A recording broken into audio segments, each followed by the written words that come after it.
Welcome to Corralling the Chaos podcast, where we talk publicly about the things you're worried about privately.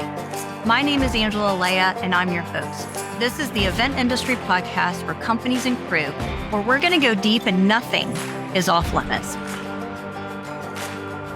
As we wrap up 2023, we wanted to combine some of our favorite moments from Corralling the Chaos. We had some incredible guests and topics on the show and are excited to bring you even more new content next year.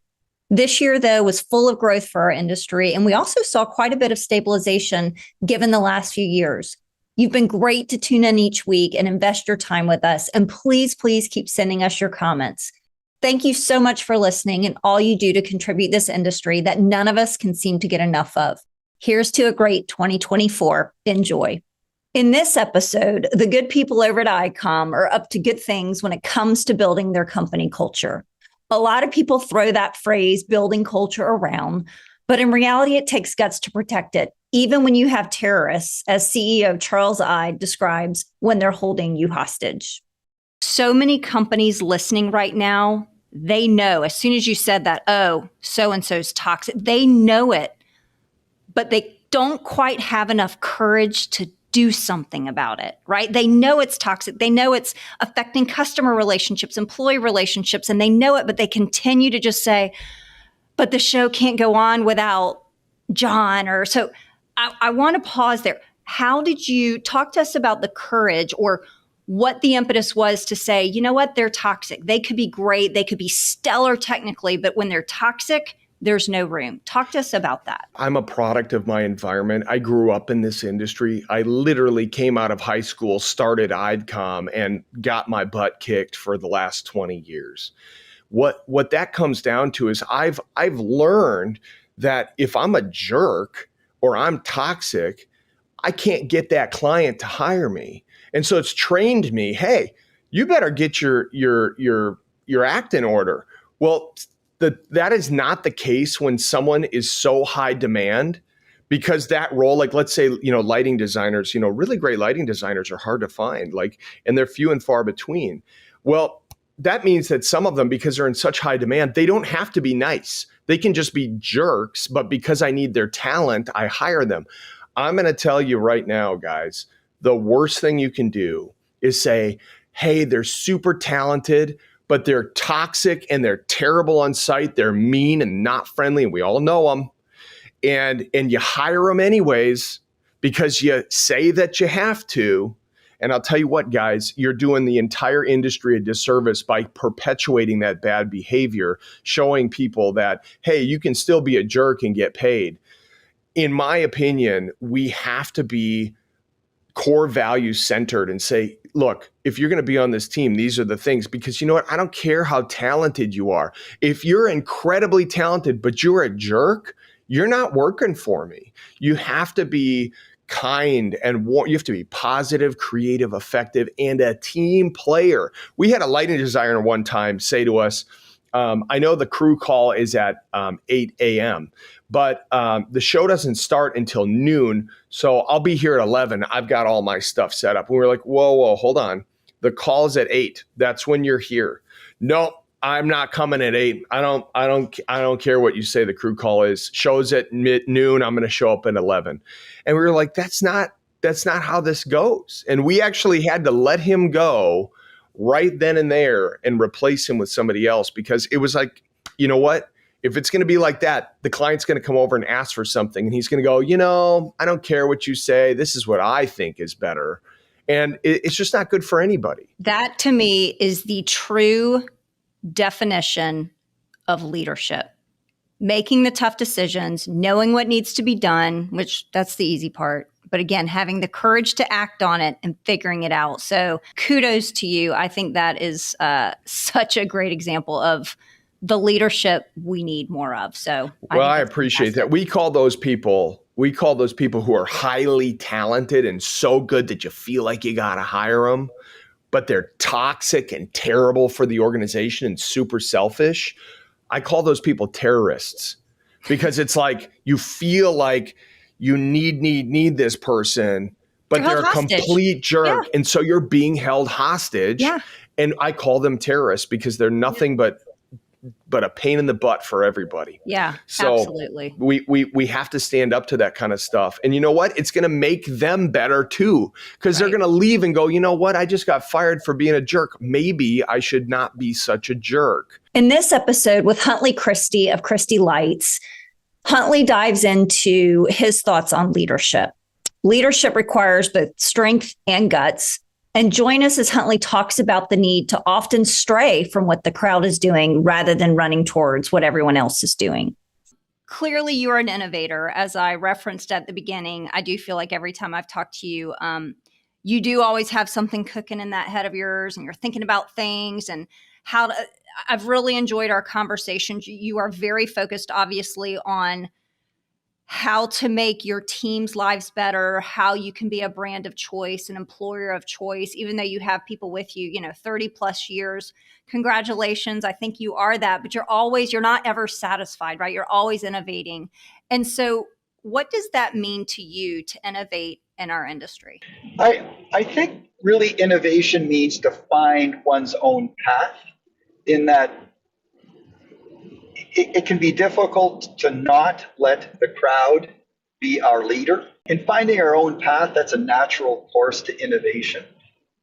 And so I think that's what it really means to me, is finding my own path and my team's own path in our place in the industry. I'm completely going to steal "Don't let the crowd be our leader." I wonder what you think in our industry. Would you describe our industry as a whole as leaders, or which do we need more of, leaders or followers? Boy, that's a good question. I mean, I guess there's the right ratio there somewhere, isn't there? Mm-hmm. Which do we need more of?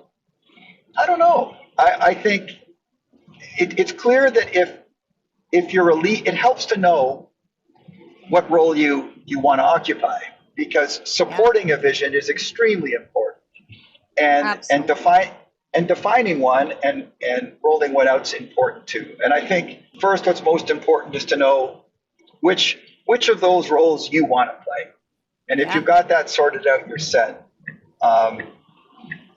But as to whether we need more leaders or followers, Angela, I don't know. And that's okay. That is all right. That is all right. Well, my hope and what I see is I've worked in so many different industries, and this industry is just so full of risk takers, or people who are creatives and they are the innovators, and they have these great ideas and they pull off these epic experiences. And that takes, thinking big. And I think that's one camp that I think we have a lot of. And then I think we have this other camp that has all of those things. They're just missing either the courage or the conviction or something to pull the trigger and do it. If you see a need or you see an opportunity, go make it better. Let's not sit on the sidelines and talk about how our industry doesn't have A, B, or C. Let's go do it, you know? And so I don't know. That's just my rah in me that I'm like, come on, let's go do it. Because there's just so much opportunity in our industry. So it sounds like you think we could use a few more leaders. I do. Yeah. I don't think anybody's chomping over the bit to kind of own a space or own a thought or an idea, or I don't see that from my purview. And I think that's a good thing. Sometimes when you've got people chomping at the bit of who's going to own a certain space, I see a lot of people with incredible ideas, but they're lacking either the courage or the conviction. Those are the two words I just always seem to come back to go do it. In this episode with Kevin Denage, CEO of MVP Collaborative, learn what the most important phase is in event production and why you can never, ever skip it. So Kevin, what's an event production hill you would die on? It's a great question. I think it's around collaboration, right? For us, MVP Collaborative, it's in our name for a reason. It's about how we collaborate on a project, and it's not just with our clients, it's with our partners, our vendors. The more people we can collaborate with, we've seen the results of it, right? There's no doubt when we're at our very, very best, when that project is done, everyone's high-fiving each other, they're all excited. It's because there was great collaboration from the beginning. It's the best way to make our clients look great. That's part of our mission, right? How do we make our clients look great and how they can enjoy the journey getting there, right? When you collaborate. Well, it's in your name. So yeah, so that makes complete sense. But how do you get the clients to be intentional about doing that, right? And them opening up and them collaborating with your team, right? Because it's got to be two-way, right? So you guys can show up and have all the creative ideas and ask for input, but they have to be a participant in that. So how do you get your customers to collaborate with you? I think it starts right from the beginning, right? We're when you think about MVP, we're not a production company. We're not just an ad agency. We're this under one roof kind of organization that we're doing for 40 years. So I think we kind of have figured out the secret sauce and the magic sauce. For us, it's about really diving deep into our clients' business objectives. Like we really want to know, how can we create meaningful business impact to your project? One of the techniques we do with a lot of clients is this thing called phase zero, right? So it's like, before we even start, our goal is to have this phase zero, highly structured meeting where all the key stakeholders get together in one room. It works way better when we're physically in a room together. And we go through, what are the objectives? What does success look like at the end of the day? And if you can get alignment on that, right? So if you get everyone aligned on that early on in the process, my goodness, there's no, you just see the collaboration start to kick in, right? So everybody knows, like, these are the objectives. And so you could convey those to your key partners, right? So when you're hiring somebody, it's like, hey, by the way, this is what we want to do. This is the reason why we want to have a quick lunch, because of this reason. What they had. If everybody's on the same page, it's amazing how great a program can be. And it's just something that we've learned over the years, and it's often skipped, right? A lot of companies just skip it. Like, let's get to tactics. Let's get to figure out what it is without taking that step back. That's what we call it, phase zero. Like, we got to get back to zero. Like, let's move back one step and let's talk about what this could be. Yeah, I love that you call it phase zero. You're right, because so many people are anxious to get in, and you've got to set the table first, right? You've got to have the foundational things there first, because that's what dictates phase 2, 3, 4. It's all built on phase zero. And it begins to come apart if you're not taking that extra step. So I love that. And I love that collaborative is in your name. Yep. So it makes sense. In this episode with Hong Nguyen, she's the CEO of Shiloh Events. Hong shares how her agency evaluates proposals from AV companies and how to create a comprehensive presentation document.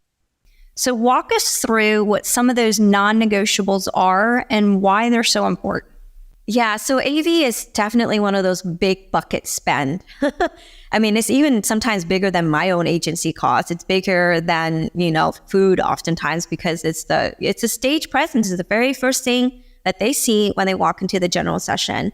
And from my own lessons learned, there's a lot of back and forth when you're doing AV proposals. And different AV companies will have different ways of showing you their numbers. So you're going to have to take their proposal and do apples to apples comparison. And oftentimes they don't, categorize it the same way as another company does. So what I've learned is that, I don't just send out a generic email that says, hey, I'm doing a user conference. It's 200 people. I need it to be dual projection and a middle screen, and I need a stage. Like, I don't do that anymore. I create an entire presentation doc that has several slides, program overview slides on who the client is. And sometimes if it's NDA, I don't put the client's name. I just put like the gist of the event description. Then you have your location, the dates, agenda, and then any brand assets, because I already know by now that these AV companies going to want that up front. Yeah. So I anticipate that, because I want to eliminate the back and forth. Like, I don't have time to check that. So then I put in the venue specs of like venue capacity, because I know they're going to want that, ceiling height, venue contact information. And then I give them the agenda by day, right? This is how many breakouts we're going to have. This is how many expo booth we're going to need, and monitors and sound systems for evening reception. So I list it all out. And, lighting, for an example, up lighting, stage lighting, environment lighting. And then I also put like recording requirements or sizzle reel requirements, as well as live stream, camera crews. All of that is definitely, must have. And you can check out my LinkedIn post if you want to have a detailed list. But the reason why I send an entire deck is because they can digest what it is that I'm really looking for. We'll make them work for it. Yeah. Yeah. And then all the proposals that come in would look the same because I gave them a format and template of how I want the information, so that I don't even have to do the work of doing apples to apples because I've already given them that template to fill in the information. So we have a lot of AV production companies that subscribe to our podcast. So what are some things they can do to stand out, right? You give them the requirements. They all come back and should, so you can compare apples to apples. But what are some tips you can give them? What are you looking for them to stand out? Yeah, great question. I mean, for us, yes, budget matters, numbers matters, but what we really are also looking for is a strategic creative partner to give us ideas. So I'm going to tell you my budget is $250 or $300. I don't want to tell you what stage. I don't only want to tell you what stage I'm looking for. I want you to tell me what I can afford with those numbers. Yeah. And then think beyond, think outside the box. Don't just, if I give you 200 to 350, don't give me just those options. Say, hey, if you want, here's some options under 250. Here's some options beyond 300 to give you an idea of what we could do for you. There's that word options again. The options, yes. And the strategic behind that is also really important because we're looking for a strategic partner who can help us solve problems once we bring them on board. Seth Mackey is the CEO of LEMG. Join Seth as he walks us through what LEMG does to create a reputation of valuing their employees. We talk a lot on this show about you are making a reputation for yourself, whether it's for good or for bad. And the good news is you're in control of what you want that reputation to be. But the actions do kind of lend itself to that. So what are some things that you all do? You talked about, the old model was bring somebody young in, work them hard, just grind it out. And, hopefully, they don't get burnt out and then maybe they'll make it to the next step. So like, how is that different for you all? Because there's a supply and demand, it's stabilizing, thank goodness now. But, the last probably 18 months, there was a big imbalance in the supply and demand. And great, the talent was saying, work me to death, right? Like we got to make hay while we can. But how do you balance that and not burn people to the ground when you do have limited resources? How do you balance that? Yeah. Okay. So I think there's a differentiation. So I've done all of it. I've done freelance. I've done on staff. I've done all different sides of the business. So first of all, freelancers, you need to differentiate. Some freelancers are like, give me all the work you have and I'll do it. And then I'll decide, I'll decide to take, July off or something. And they do that and that's fine. But then it's how you treat the freelancers while they're working for you. That's one. And the second is staff. Staff is a little bit different. So when I'll back up a little, just in a general sense. When you're on staff, you can tend to be in a situation where you feel like a bit claustrophobic, where you have no control over your schedule at all. And so that was, as we talked about this and how we're going to grow this and how we'd like to see the company, we really have tried to figure out a good balance of having the budget to hire right with your crew, so you don't have to overuse people, and making sure that. I want to just pause there because what you said is so important. It's not going to just miraculously happen. You have to plan to have the budget. You have to be intentional to make sure you have the budget to get the right staff so they're not burnt out, so you have margin. So I just want to make sure that point is not lost. That comes with intention. You don't just accidentally land on having bandwidth to be able to do that. So I feel like we're like but zooming. Call that out. This conversation's zooming, and there's so many rabbit trails I could go on of each time we pass, because you could talk about what type of clients you have and are they good or bad and do they have budgets but when you talk about staff, just making sure that you're distributing it correctly, making sure there's a balance among everybody, and then keeping an eye, making sure we have directors, so making sure our directors are checking in and making sure there's no warning signs, and investing in freelance labor when you need to, even though you might have staff available on day 8 of a run, but they really need a break, and that kind of a thing. So sometimes you're utilizing freelance labor strategically. Actually, you used a word. I'm going to start using it on another podcast because I was doing my homework. Was it you that talked about talent, transitioning from labor to talent? Labor to talent, yeah. Okay, so we're going to use freelance talent strategically to help with that as well, and we have. So we've done that too to make sure that people get some time if they need it. That being said, it is a hard industry, so it's just playing that balance of like just watching for red flags.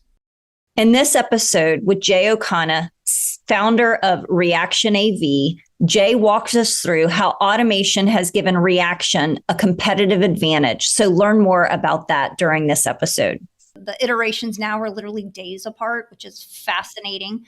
But where do you think AI will play a role in our industry? AI is something that, it's kind of a big buzzword, right? Because it incorporates so many different things into this concept, right? And some people think of, like Terminator and Skynet, and it's going to take over the world. And I don't know, maybe it will, I don't know. But really, the reason why AI is such a big thing now is truly because of the ability of the supercomputing. The supercomputing technology has accelerated, and the level of programming and putting in this code into a computer to teach it, human concepts is amazing. And that part is accelerating really fast. And that's what's pushing it, making it so pervasive in our industry and every industry.